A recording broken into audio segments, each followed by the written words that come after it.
পৃথিবীতে এমন কিছু বিস্ময়কর গাছ আছে যেগুলো আমাদের প্রকৃতির বিশালতা এবং ইতিহাসের এক বিশেষ সাক্ষী করে তোলে। আজ আমরা আলোচনা করব পৃথিবীর সবচেয়ে বড় গাছ নিয়ে। এটি হলো পৃথিবীর সবচেয়ে বড় গাছ, জেনারেল শারম্যান। ক্যালিফোর্নিয়ার সিকুইয়া ন্যাশনাল পার্কে অবস্থিত এই গাছটি আয়তনের দিক থেকে পৃথিবীর সর্ববৃহৎ গাছ হিসেবে পরিচিত। এর উচ্চতা প্রায় ৮৩.৫ মিটার বা ২৭৫ ফুট এবং ঘের প্রায় ১১ মিটার বা ৩৬ ফুট। জেনারেল শারম্যান গাছটির বয়স আনুমানিক ২২০০ থেকে ২৭০০ বছর।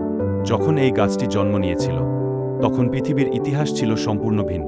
প্রাচীন মিশরীয় সভ্যতা থেকে শুরু করে গ্রিক ও রোমান সাম্রাজ্য এই সময় গড়ে উঠছিল। এই গাছটির আয়তন প্রায় ১৪৮৭ ঘনমিটার।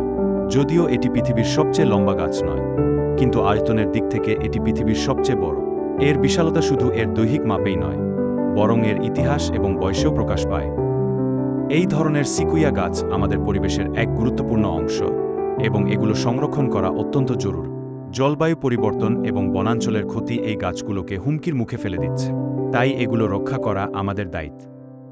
জেনারেল শারম্যান শুধু একটি গাছ নয়, এটি প্রকৃতির এক জীবন্ত ইতিহাস। হাজার বছরের পুরনো এই গাছ আমাদের শেখায় কিভাবে প্রকৃতি আমাদের চেয়ে বড় এবং শক্তিশালী। এটি পৃথিবীর সবচেয়ে বড় গাছের গল্প, যেখানে প্রতিটি শাখা ও পাতা সাক্ষী হাজার বছরের ইতিহাসে।